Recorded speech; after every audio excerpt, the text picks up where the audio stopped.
Vamos a otros temas. El Consejo para la Transparencia propuso 27 reformas anticorrupción y pro-transparencia a los poderes ejecutivo y legislativo, esto a propósito del denominado caso o casos convenios.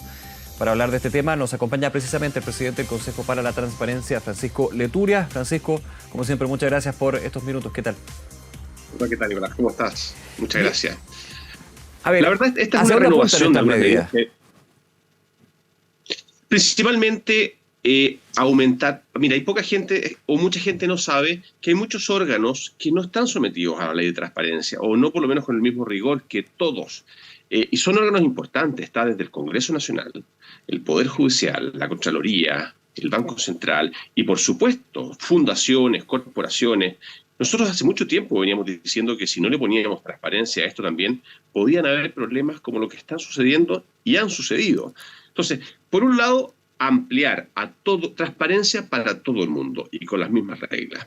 Segundo lugar, profundizar las obligaciones de transparencia, porque aquí hemos visto, y esto no es algo que suceda solo en Chile, los controles tradicionales no funcionan. Vemos Vitacura, vimos ahora las fundaciones, hemos visto miles de cosas donde la institucionalidad controladora no pudo percatarse de las cosas. Hoy día necesitamos vigilancia ciudadana, la gente que está dentro de los municipios, dentro de los ministerios, que tenga acceso a las cosas y que pueda hablar con medios de comunicación, que pueda hablar con fiscales, que ellos mismos hagan la denuncia. No hay otra forma de controlar efectivamente en la vida moderna el buen uso de los recursos públicos, que no hayan abusos, que no hayan ese tipo de cosas. Entonces, transparencia para todos.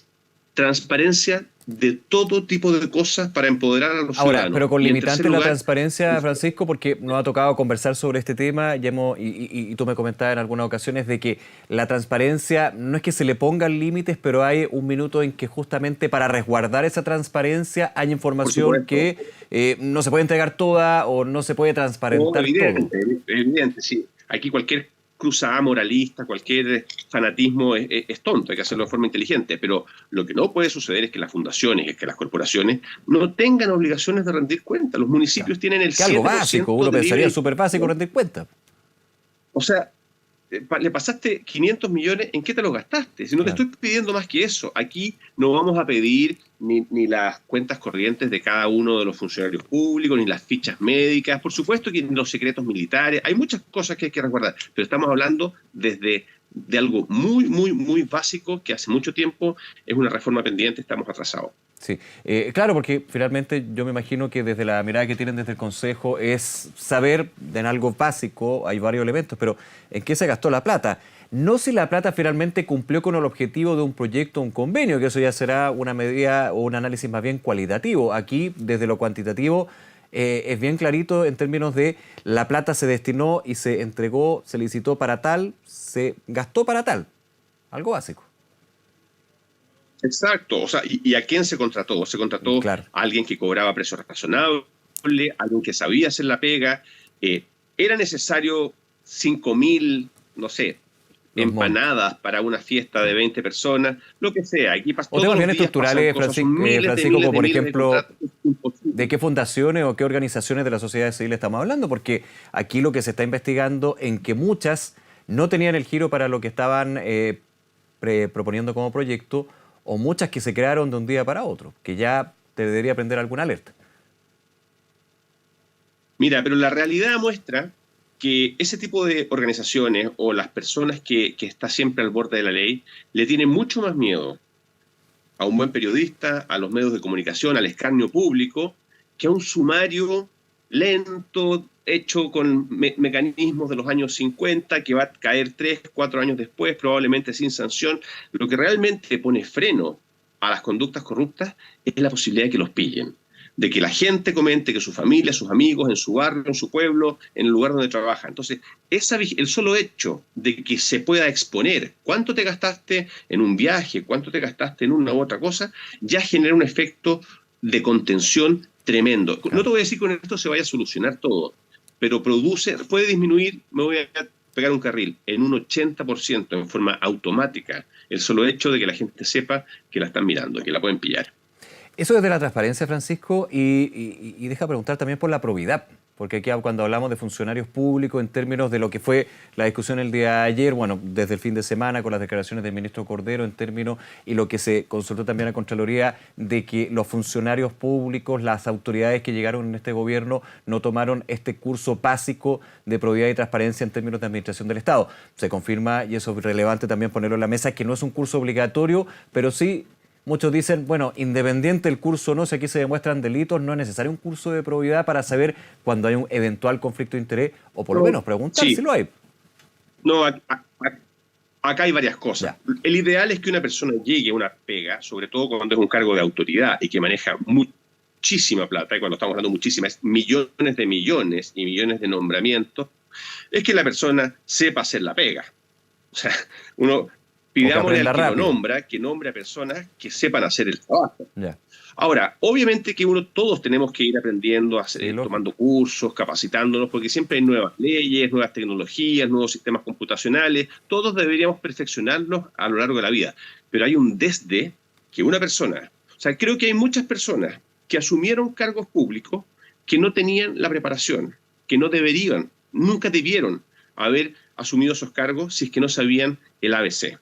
Uno no puede empezar a aprender cuando está, o sea, tú no le vas a pedir a un enfermero o un médico que aprenda si es que la vena que tiene que pinchar está en el brazo izquierdo o en el derecho. ¿Cuál es el ABC de la administración pública, Francisco? En ¿Cuál es el ABC de la administración pública? Yo creo que no robar, saber qué es conflicto de interés y qué no, Claro. y saber el ABC de lo que son las normas de licitación, las normativas que uno tiene que cumplir para actuar dentro de la legalidad. Tú no le pasas un auto que puede causar mucho daño a una persona que no sepa manejar y que no sepa lo que significa un signo stop, un signo pare. Puede que hayan cositas chiquititas que uno va aprendiendo con el tiempo, pero las cosas básicas, o sea, las normas básicas, el estatuto de la administración pública, las normas de probidad, de conflicto de intereses, principio de legalidad, eso si no lo sabes, mejor. Hay muchos trabajos en la vida. No todo el mundo tiene que estar capacitado o ser hábil o ser pertinente para ser autoridad. No estamos hablando de ser autoridad que toma decisiones discrecionales. Yo a eso me refería ayer con que casi como que valdría la pena hacerles un test, porque una persona que no sabe el ABC, bueno, que estudie primero y que después se postula una pega donde va a tener tanta responsabilidad. Bueno, o también, siguiendo un poco la tónica de lo que decía el fin de semana el ministro Luis Cordero, que tenga gente que lo asesore en eso, po. Desde administradores financieros, administradores legales, no administradores, perdón, asesores. También hay un equipo que finalmente acompaña a las autoridades, ya sea de tal nivel. La responsabilidad política y la responsabilidad jurídica consiste en que a uno los asesores le dicen, mira, ándate por acá, y uno, cuando tiene un cargo de autoridad, uno dice, no lo voy a hacer. O aunque tú me digas que sí, uno escucha. Pero ¿quién manda? ¿Quién toma la decisión? ¿Quién es el responsable? Esa persona. O sea, claro, podríamos tener a una marioneta, podríamos tener a un robot, si tiene buenos asesores, pero eso no es el plan ideal. El plan ideal es que haya una persona que tenga criterio, que sepa el ABC y que pueda escuchar a un buen asesor y entender de qué le está hablando, porque si no, lo que estamos diciendo es que la decisión la toma el asesor. Aquí han habido personas que no estaban capacitadas para ejercer el cargo en el que fueron nombradas. Y no estoy hablando de coeficiente intelectual, no estoy hablando de eso, estoy hablando de conocer el ABC de lo que es el Estado, de lo que son sus reglas, de lo que es la complejidad que ahí se maneja. Eso, que sería lo mínimo en cualquier gobierno de cualquier color político que hay que tener. Déjame ponerte y que sucede en muchas partes del mundo. Y que sucede, sí. Déjame ponerte en otro ámbito de esa premisa, cuando se dice, bueno, para tal cargo de la administración, por ejemplo, cultura, deporte, educación, las distintas áreas, tenemos que tener gente que conozca esas áreas. Y en algunos casos se ha dado que efectivamente llegan seremis, subsecretarios, subsecretarias, autoridades administrativas que vienen justamente de ese mundo, pero ahí se puede generar el conflicto de interés, pues. Y eso ha pasado. Es decir, tengo a gente capacitada que conoce el ambiente donde se maneja, pero falla justamente en un tema tan básico como es no poder entregar dinero a un lugar donde yo estaba o fundé. Pero desde el punto de vista de la capacitado, efectivamente están capacitados, conocen el tema educación, estoy inventando, educacional, cultural, en el que se están desenvolviendo.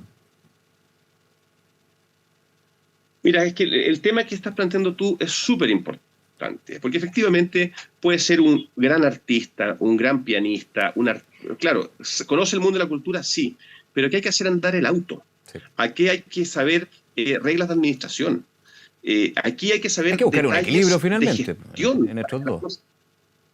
Sí, sí, no, por cierto que sí, pero hay cosas que tienes que saber porque tu cargo no es de artista, tu cargo es de administrar platas públicas. Todo cargo político consiste en administrar poder, platas públicas, hacer designaciones y eso supone un mínimo de criterio y un mínimo de conocimiento. Yo entiendo, ahí también sería una disquisición, el ministro o cargos de esa naturaleza tienen un rol que está más por encima, el jefe de servicios, el subsecretario, pero quien tenga el poder de firma, el poder de decisión de darle plata a una persona o a otra, tiene que saber el mínimo del derecho que aplica para mantenerse dentro de la ley y no echar... Mira si es una desgracia que estemos tanto tiempo dedicados a hablar de esto. Si los temas que debiéramos estar hablando es cuántas casas que se quemaron en el verano se han reconstruido, cómo están los campamentos, cómo están los niños del Sename. O sea, esto nos termina haciendo mal a todos porque desvía la atención de temas que nunca debieron haber sucedido y nunca debimos estar hablando de esto. Es como cuando sale una noticia que el médico le operó la pierna equivocada al otro. Son cosas que no debieran pasar nunca, que hay que lavarse las manos antes de operar. Esas cosas uno no debiera ser necesario ponerlas en un listado de cosas a saber. Sí, Francisco, dentro de todo lo negativo, y recordemos que esto sigue en investigación y se van conociendo más casos, lamentablemente, ojalá que no se den más, y bueno, y que caiga quien caiga, como dice el presidente, y que se conozca lo que se tenga que conocer. Pero tú has mencionado que esto hay que verlo también desde el punto de vista propositivo como una oportunidad. Ahora, hago la pregunta. Esto, en términos de eventuales delitos de corrupción o corrupción lisa y llanamente, ¿se ha dado en otras instancias de la historia? En otros estamentos, siempre. Municipio, en el mundo de la política, para qué decir. Ahora, mientras existan seres humanos se va a dar. Eso, de todas maneras. En mayor volumen. La pregunta es, si esa oportunidad, o cuando se ha dado esa oportunidad en esos casos, se ha avanzado. En algunos sí, lento, en otros bastante bien, en otros nada. ¿Cuál sería el caso acá, digamos? Mira, yo tengo cierto temor porque tenemos una oportunidad tremenda. Yo creo que este es un caso más grave y por muchas razones que los casos Moscato o el caso del financiamiento ilegal de la política. Este es uno de los casos más graves de que yo tenga conciencia de la historia de nuestro país. Pero tengo temor de que venga el plebiscito constitucional, venga la Navidad, el verano, las vacaciones, este tema se enfríe, se nos olvide y la presión sobre el mundo político disminuya. Aquí el gran poder lo tiene la opinión pública. Si la opinión pública cambia de foco y deja de exigirle que hagan los cambios necesarios, esto se va a enfriar y vamos a perder la oportunidad. Yo creo que es muy importante sancionar a los culpables. Vamos a ver a cuántos terminan sancionando de verdad, porque sabemos que en Chile las cosas son lentas, las exigencias del sistema penal son muy altas, probablemente no haya muchas sanciones, la plata no se devuelva toda o muy poca. Por eso lo más importante es poder hacer esos cambios. Pero yo tengo miedo de que si no los hacemos de aquí a un mes, a 2 meses, esto va a ser puro llanto, puro gritadera, lo que hemos visto hasta este momento, pura indignación, gente diciendo esto es inaceptable, que caiga quien caiga, pero lo que realmente hay que hacer, que son cambios para evitar que esto pueda volver a pasar en el futuro, no lo vamos a hacer. Sí. Yo tengo mucho temor de que eso pase y bueno, estamos conversando con el gobierno. De verdad estoy asustado de que pase el tiempo, pase el escándalo y no hayamos hecho los cambios. Es que eso puede pasar en términos, por ejemplo, vámonos a la lista judicial y obviamente entendiendo y siempre repitiendo que aquí hay autonomía del Poder Judicial, lo que es el trabajo del Ministerio Público, pero hasta ahora, a mi entender, no se ha formalizado ninguna investigación o caso. Se ha preguntado y efectivamente es porque hay que recabar antecedentes para finalmente tener elementos probatorios, porque aquí no es llegar y formalizar a diestra y siniestra. Eso así debe ser, eso se da en un Estado de Derecho. Pero esto requiere su tiempo. Siempre toma tiempo. Claro. Siempre toma tiempo, va a tomar mucho tiempo, pero yo te insisto, la gracia no es que esto siga pasando y cada vez que pase, al que pillemos, que no va a ser siempre fácil pillarlo porque la gente se va a sofisticar más, estos casos son particularmente grotescos un poquito en su operatividad, pero si aquí empiezan a actuar con abogados y empiezan a disfrazar más las cosas, va a ser muy difícil pillarlo. Entonces el tema no es que cada vez dejar todo igual y que cada vez que alguien cometa un delito o una irregularidad pegarle las manos. El tema es que no haya más irregularidades y que no sea necesario andar persiguiendo más gente. O sea, tenemos debilidades institucionales que hace o que fomentan que cualquier persona inescrupulosa, un poquito listilla, un poquito aprovechadora, los vea y los quiere aprovechar. Lo que tenemos que es cerrar esas brechas, esos forados que tiene nuestro sistema, para que ninguna persona se vea ni siquiera tentada a estar en ello. Y si hacemos eso, no vamos a necesitar perseguir gente. Sí, te reitero, la plata difícilmente se recupera. Muy poco porcentaje de las personas que cometen delitos son finalmente declaradas culpables y encarceladas. Entonces, si queremos cuidar la plata pública, si queremos tener confianza en las instituciones, tenemos que hacer todo el esfuerzo en que esto no suceda más. Estamos haciéndoselo fácil. Claro. Hoy día hacer estas cosas es fácil y tiene pocas sanciones. Eso es lo que hay que corregir. Francisco Leturia, presidente del Consejo para la Transparencia. Gracias nuevamente por acompañarnos, Francisco. Que tengas buena tarde. Gracias. Hasta luego. Igualmente. Chao.